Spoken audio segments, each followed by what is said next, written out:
Speed, adrenaline, crazy. Words that symbolize the backwaters in the southernmost state of India every summer. A unique way of celebrating life in this part of the world is to take a plunge into the waters. Everyone gets their share of the fun as village after village fights for supremacy over who should rule the inland waters. Gigantic boats and tough men rule the world here. More than 20 races spread over 2 months across the state. Over 5,000 rowers and 60 boats. You just can't ask for more action.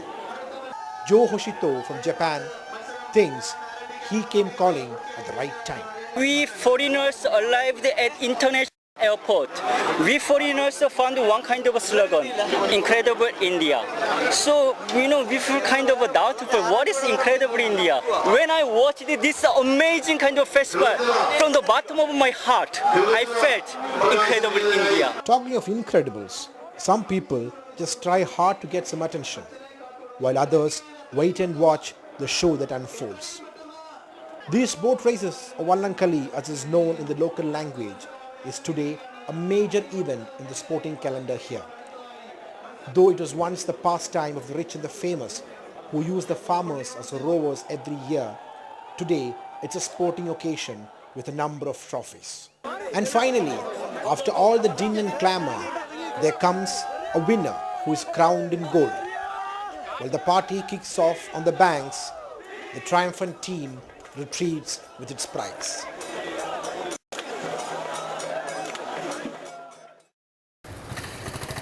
Boat races are not strange to these people because majority of their lives are spent on these backwaters. They live, eat and sleep on the banks of these inland waters. Be it carrying out their daily duties or welcoming the strangers, it all happens over the backwaters, known for its pristine beauty and calmness.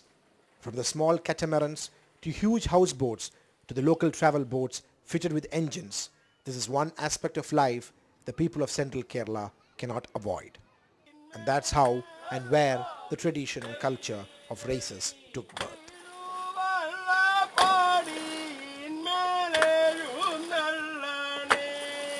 It's early in the day and a group of men are on their new boat, sailing towards a destination that they take every year during this time.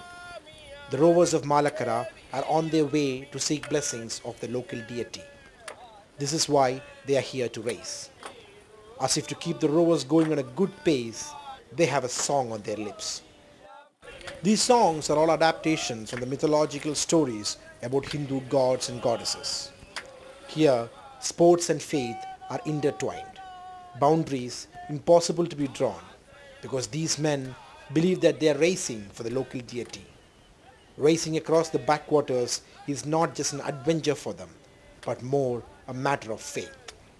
രക്തത്തിൽ അലിഞ്ഞു ചേർന്നു എന്ന് വേണമെങ്കിൽ പറയാം. കാരണം കൊച്ചിലെ തൊട്ട് ഈ വഞ്ചിപ്പാട്ടുകളും പള്ളിയോടവും കണ്ടൊരു ശീലമായതുകൊണ്ട് മറ്റുള്ള എല്ലാത്തിലും ഏറ്റവും കൂടുതൽ നമ്മുടെ ജീവിതത്തിൽ ഈ ഒരു സമയത്ത് നമ്മളെല്ലാവരും ഈ കരയിലുള്ള എല്ലാവരും പ്രാധാന്യം കൊടുക്കുന്നത് പള്ളിയോടത്തിന് തന്നെയാണ്. അതുകൊണ്ട് തന്നെ ജോലിക്കൊക്കെ നമ്മൾ നേരത്തെ തന്നെ ഈ ഒരു സമയത്തേക്ക് ലീവ് എടുക്കാൻ വേണ്ടിയിട്ട് ബാക്കിയുള്ള സമയങ്ങളിൽ ലീവ് എടുക്കാതെ ഈ ഒരു സമയത്ത് അഡ്ജസ്റ്റ് ചെയ്തെടുക്കും. പിന്നെ അവർക്കും അറിയാം നമ്മുടെ ഈ ഒരു സ്പിരിറ്റ്. അതുകൊണ്ട് അവിടുത്തെ ഡയറക്റ്റും ഇതിനോട് വളരെയധികം സഹകരിക്കാറുണ്ട്. ഇതൊരു ഒരിക്കലും ഒരു കായിക ഒരു ആ ഒരു തരത്തിലല്ല ഇതിനെ ഒരിക്കലും എല്ലാവരും കാണുന്നത്.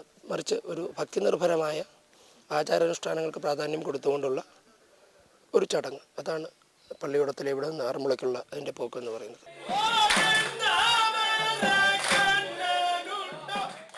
Faith holds the key for people like Vineet, and as he says, it's a strong religious beliefs that inspires him to participate in the race every year. True to their beliefs, they again go on a singing spree at the temple in front of lighted lamps. It's ritualistic, and for the modern world, it might even look a bit prehistoric. But these songs form an integral part of the rower's psyche. It's this that keeps the paddle striking the water every. Matters of faith do not end there. No battles are won on empty stomach, and no races either. The oarsmen are treated to a sumptuous meal by the authorities of the temple. They are given everything they want to eat, filling their plantain leaves full of delicacies sponsored by believers from across the state. ഇത് ആചാരാനുഷ്ഠാനം അനുസരിച്ച് തന്നെയാണ്. ഇപ്പോൾ ഓരോ വർഷവും ഒരു 20% ഇതിൻ്റെ increase ആയിക്കൊണ്ടിരിക്കുകയാണ്. കഴിഞ്ഞ കൊല്ലം ഞങ്ങൾക്ക് പള്ളിയുടെ സേവാസംഘത്തിൽ രജിസ്റ്റർ ചെയ്ത വള്ളസദ്യ 330 ഇക്കൊല്ലം അതൊരു 500 മേൽ വരും എന്നുള്ള കണക്കൂട്ടിലാണ്. അത് ഓരോ കൊല്ലവും ഭക്തരുടെ വിശ്വാസത്തിൻ്റെ അടിസ്ഥാനം, വിശ്വാസം കൂടിക്കൂടി വരുന്ന ഭക്തജനങ്ങൾ വളരെ കൂടി. ഇക്കൊല്ലം ഇന്നലെ കണ്ണൂർക്കാരൊരാൾ വള്ളസദ്യ ഉണ്ട്. ഇന്നിപ്പം ഞങ്ങളുടെ വള്ളസദ്യ അടൂർ ആനന്ദപ്പള്ളി എന്നുള്ള ആൾ സ്ഥലത്ത് നിന്നാണ് ഇന്നത്തെ വള്ളസദ്യ. അതേപോലെ തിരുവനന്തപുരം പല വിദൂര ദേശങ്ങളിൽ പോലും വള്ളസദ്യകൾ, ഇൻ്റർനെറ്റിൽ പോലും വള്ളസദ്യ രജിസ്റ്റർ ചെയ്ത് വഴിപാട് നടത്തുന്ന ഒരു സാഹചര്യം ഇപ്പോൾ ഉണ്ടായിട്ടുണ്ട്. Their tummies full, the oarsmen return to their homes to rest and to get ready for future races, carefully maneuvering the huge boat back to where they started from. A tough job made easy. Whether faith alone will be enough for these young men to make it big in the coming race this year is a big question. But whatever be the outcome of the race, they can take pride in the fact that they have tried to make a statement before moving out into oblivion.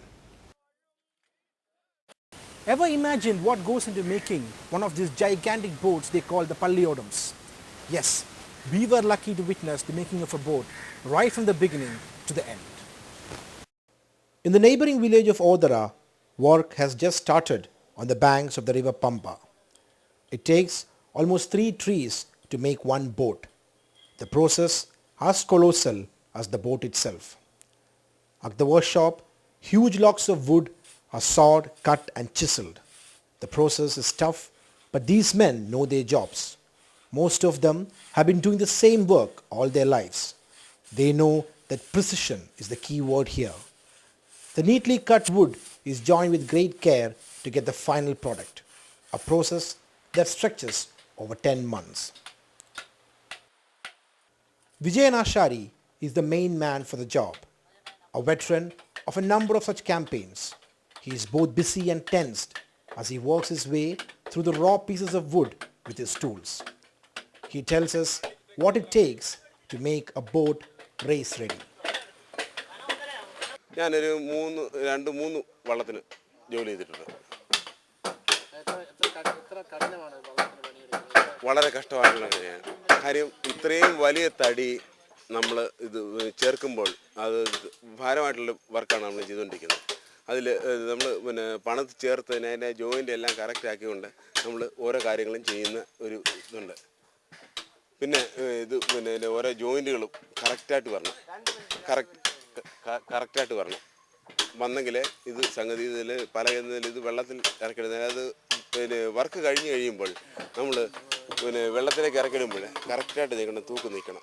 അതിന് ഞങ്ങൾ ഈ നൂല് പിടിച്ച് കാര്യങ്ങൾ കറക്റ്റായിട്ട് ചെയ്യുന്നു.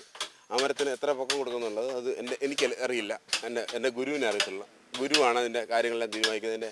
അതിൻ്റെ വണ്ണവും പൊക്കവും ഇതെല്ലാം ഗുരുവാണ് അത് തീരുമാനിക്കുന്നത്.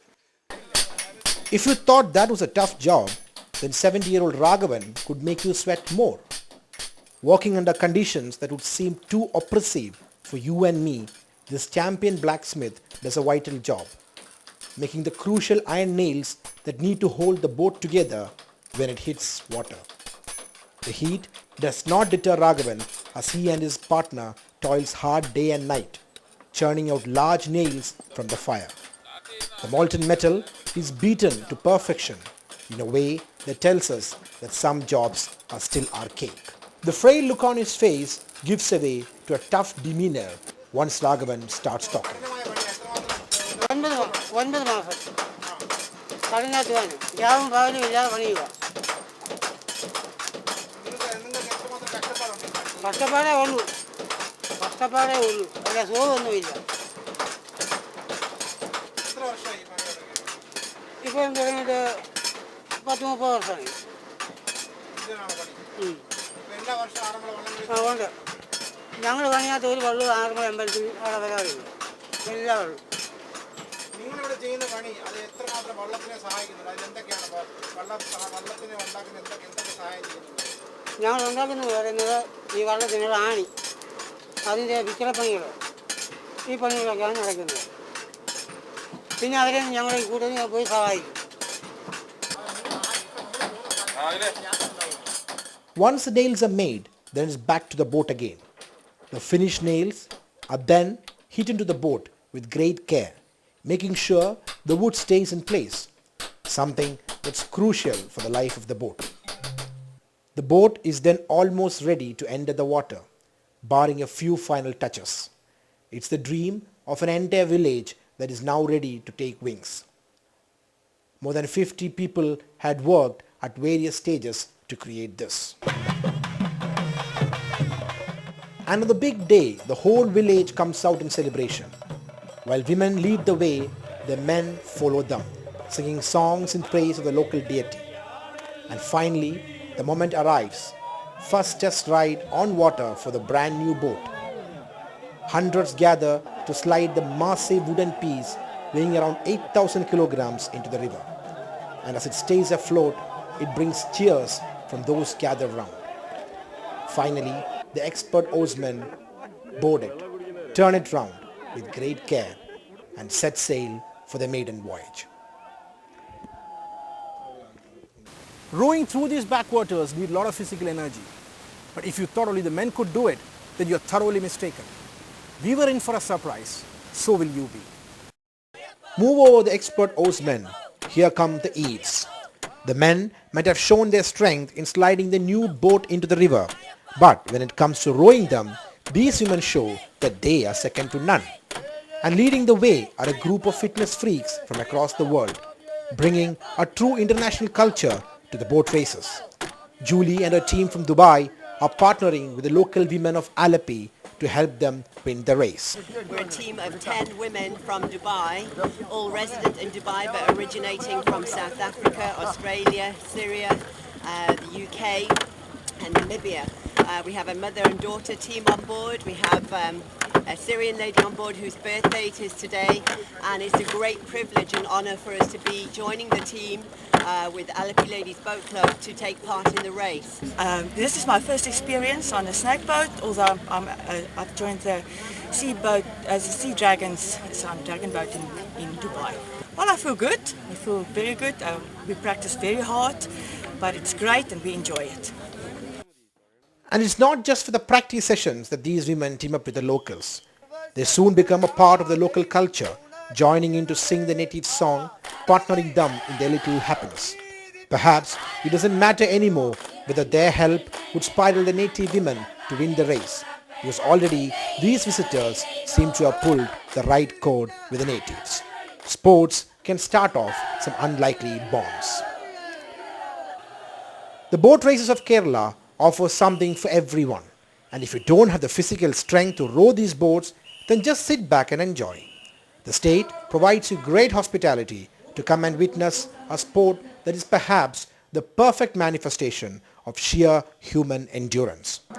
Every year, chartered tours bring hundreds of tourists from across the globe to God's own country, the name given to Kerala on the world tourist map. And the boat races always feature in the itinerary without fail. For who can resist the thrill of seeing a boat race on the backwaters, and also carry home some memories that you can cherish forever. My name is Tripp, and I'm from Kentucky in the United States. So have you seen this kind of boat race earlier? Or? No, I've never seen this kind of race before, but it's amazing. Yeah, we've had a really good time. There are about 350 of us or so from a big cruise ship, and we're all here. Everybody's cheering, and yeah, it's been really, really fun. We've all picked out our favorite teams that we're rooting for, and yeah, it's been excellent. The characters of a sporting event are seldom so dissimilar. Jill and Winnie's teams are two sides of the same coin. Their beliefs separate them more than their genders. While one is rooted in strong sporting traditions of the modern times, for the other it's their strong religious beliefs that take them closer to sport. Whoever makes it big this year, it will once again be a success of the human spirit. And for the common man living along the backwaters, the races are once again a manifestation of his daily struggle to exist side by side with nature.